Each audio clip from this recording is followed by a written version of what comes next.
warahmatullahi wabarakatuh. Kembali lagi bersama saya Rikrik Dina Karatunisa dari jurusan Bimbingan dan Konseling. Di sini saya akan membahas mengenai materi konsep dasar konseling individual dan keterampilan attending dan keterampilan raport. Selamat menyaksikan.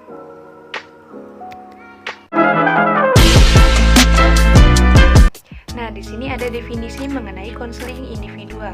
Menurut Prayitno dan Erman Amti mengatakan bahwa konseling individual adalah sebagai pelayanan khusus dalam hubungan langsung tatap muka antara konselor dengan konseli.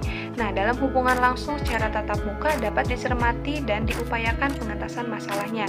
Nah, dalam konseling individual ini dianggap sebagai upaya layanan yang paling utama dalam pelaksanaan fungsi dalam pengentasan masalah konseli. Selanjutnya, adapun aspek-aspek dalam konseling individual. Nah, menurut Win Kell, pengarang buku Bimbingan dan Konseling di Institusi Pendidikan, berpendapat bahwa ada dua aspek dalam konseling. Yang pertama, aspek proses. Aspek proses ini menunjukkan pada kenyataan bahwa konseli mengalami suatu rangkaian perubahan dalam diri sendiri yang membawa ia saat masalah itu disadari, diungkapkan, dan belum ada penyelesaiannya. Nah, rangkaian perubahan dalam diri sendiri ini mengikuti urutan mengungkapkan masalah secara tuntas, melihat inti masalah dengan lebih jelas, menyadari semua reaksi dalam perasaan terhadap masalah itu sendiri. Nah, yang kedua, aspek tatap muka. Nah, aspek tatap muka ini menunjukkan pada periode waktu konseli berhadapan atau bertatap muka dengan konselor, serta melakukan wawancara dengan konselor mengenai masalah yang dihadapinya. Nah, adapun tujuan dari konseling individual. Nah, konseling individual ini memiliki dua tujuan. Yang pertama, tujuan umum dan tujuan khusus. Nah, secara umum tujuan konseling individual ini adalah agar konseli merubah perilakunya ke arah yang lebih baik melalui pelaksanaan tugas-tugas perkembangannya secara optimal, kemandirian, dan kebahagiaan hidup. Nah, ada pun tujuan khusus dalam konseling individual adalah tergantung dari masalah yang dihadapi oleh konseli masing-masing. Nah, maka dapat disimpulkan bahwa tujuan dari konseling individual ini adalah mengentaskan permasalahan konseli agar ia dapat menjadi lebih baik dari sebelumnya, membuat konseli menjadi lebih mandiri serta mengantisipasi permasalahan yang sama sehingga dapat dicegah. Nah, adapun tahapan dalam konseling individual. Nah, setiap tahapan dalam proses konseling individual ini membutuhkan keterampilan-keterampilan khusus. Adapun tahapan konseling individual secara umum dibagi menjadi tiga. Yang pertama, tahap awal, dan kedua, tahap pertengahan atau tahap kerja, yang ketiga, tahap akhir atau tahap tindakan. Nah, tahap awal konseling ini, adapun proses pada tahap awal ini membangun hubungan konseling yang melibatkan klien, memperjelas dan mendefinisikan masalah, membuat penafsiran dan penjajakan, dan menegosiasikan waktu. Yang kedua, tahap pertengahan atau tahap kerja. Nah, pada tahap pertengahan atau tahap kerja ini, konselor hanya memfokuskan pada permasalahan konseli dan bantuan apa yang akan diberikan berdasarkan penilaian kembali apa yang telah diteliti mengenai permasalahan konseli tersebut. Nah, yang ketiga, tahap akhir atau tahap tindakan. Nah, adapun pada tahap akhir ini konseling ditandai dengan beberapa hal. Yang pertama, menurunnya kecemasan pada konseli, adanya perubahan perilaku konseli ke arah yang lebih positif, sehat, dan dinamis, adanya rencana hidup di masa yang akan datang dengan program yang jelas. Nah, adapun kelebihan dalam konseling individual. Yang pertama, waktu dan tempat lebih fleksibel. Ini sesuai dengan persetujuan antara konselor dengan konseli. Yang kedua, kerahasiaan lebih terjaga. Karena dalam proses konseling individu ini menerapkan asas-asas yang ada dalam konseling individu. Yang ketiga, hubungan interpersonal lebih terjalin dengan baik. Yang keempat, tidak membutuhkan banyak alat dan bahan dalam melakukan proses konseling ini. Nah, adapun kekurangan dalam konseling individual. Konseling individual ini hanya melayani satu orang saja. Jadi di sini konselor hanya melayani atau membantu konseli satu orang saja dan tidak lebih. Yang kedua, tidak semua orang ingin melakukan konseling individual. Nah, materi selanjutnya di sini ada definisi dari keterampilan attending dan keterampilan raport. Keterampilan attending menurut Hatta Huruk dan Pribadi tahun 1984 halaman 3 menjelaskan bahwa attending yang baik merupakan suatu komponen yang diperlukan dalam komunikasi yang baik. Nah, perilaku attending yang baik ini mendemonstrasikan kepada klien bahwa konselor menghargai sebagai pribadi dan konselor tertarik apa yang dikatakan oleh konseli. Nah, adapun attending di sini adalah perilaku konselor yang menghampiri klien yang mewujudkan dalam bentuk kontak mata dengan klien. Nah, bahasa tubuh dan bahasa klien. Maka dapat disimpulkan bahwa attending merupakan komunikasi nonverbal yang menunjukkan bahwa konselor memberikan perhatian secara utuh terhadap klien. Nah, adapun definisi dari keterampilan raport. Menurut Willis, raport adalah hubungan yang ditandai dengan keharmonisan, kesesuaian, kecocokan, dan saling tarik-menarik.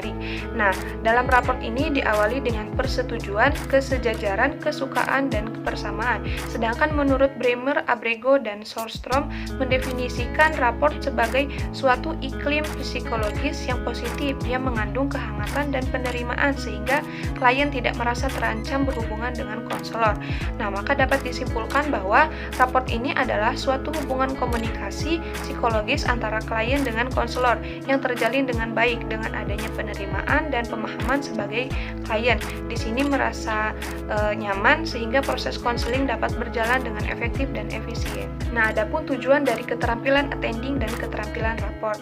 Nah, keterampilan attending menurut Hatta Huruk dan Pribadi 1984 halaman 3 menyebutkan tujuan dari keterampilan attending adalah untuk meningkatkan harga diri klien, membangkitkan suasana yang aman, sehingga melancarkan ekspresi bebas mengenai apa saja yang muncul pada benak klien.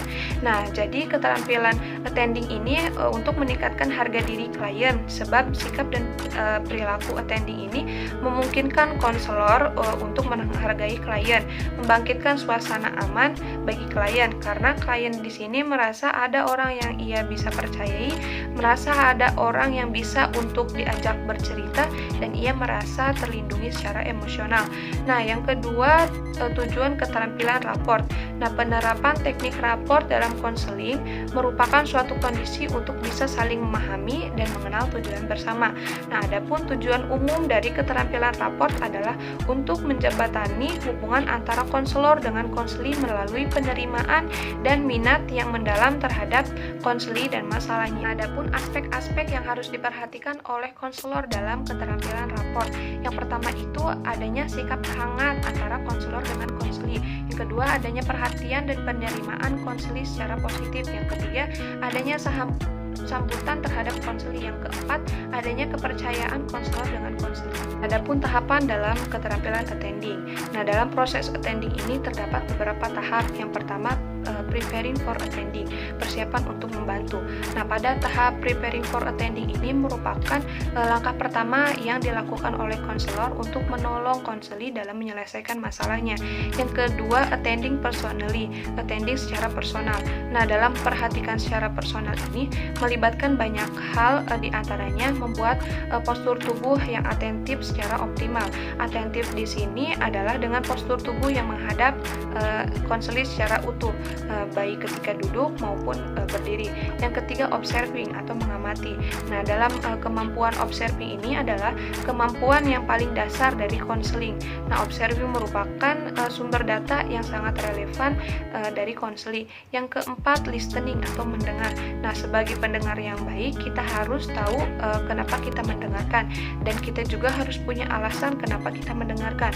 Nah, tujuan dari mendengarkan ini adalah alasan untuk mendengarkan karena di sini konselor mengumpulkan informasi ini terkait masalah atau tujuan yang disajikan oleh konseli ini. Adapun tahapan dalam raport menurut Wibowo ada beberapa hal yang harus diperhatikan. Yang pertama, penataan lingkungan fisik seperti ruangan dan alat yang dibutuhkan dalam proses konseling. Yang kedua, sambutan terhadap kehadiran konseli. Yang ketiga, penggunaan kontak mata yang baik. Dan keempat, penggunaan gerakan, isyarat tubuh, dan ekspresi wajah. Kelima, pengamatan terhadap penampilan konseli. Nah, adapun kekurangan dari keterampilan attending dan keterampilan raport. Nah, kekurangan attending ini mungkin ada beberapa kekurangan seperti tubuh yang kaku, ekspresi wajah melamun, kurang memusatkan perhatian pada konseli, dan memutuskan pembicaraan konseli. Nah, yang kedua, kekurangan dalam keterampilan raport. Nah, dalam raport ini mungkin ada beberapa kekurangan, seperti kurangnya rasa hangat antara konselor dengan konseli, tidak ada perhatian, tidak ada sambutan atas kehadiran konselinya, dan tidak ada kerjasama yang baik antara konselor dengan konseli. Adapun kelebihan dari keterampilan attending dan keterampilan raport. Nah, keterampilan attending ini dapat meningkatkan harga diri konseli karena sikap dan perilaku attending ini memungkinkan konselor untuk menghargai konseli. Yang kedua, menciptakan suasana yang aman. Karena di sini suasana yang aman, konseli merasa ada orang yang bisa ia percayai. Yang ketiga, mempermudah ekspresi perasaan konseli dengan bebas. Kelebihan dari keterampilan raport. Nah, dalam keterampilan raport ini dapat menjembatani hubungan antara konselor dengan konseli. Nah, dalam menjembatani ini, hubungan antara konselor dengan konseli ini akan menciptakan hubungan saling percaya, akrab, dapat bekerja sama, dan kesungguhan dan ketulusan hati. Mungkin itu saja yang bisa dapat saya sampaikan. Kurang lebihnya mohon maaf. Wassalamualaikum warahmatullahi wabarakatuh.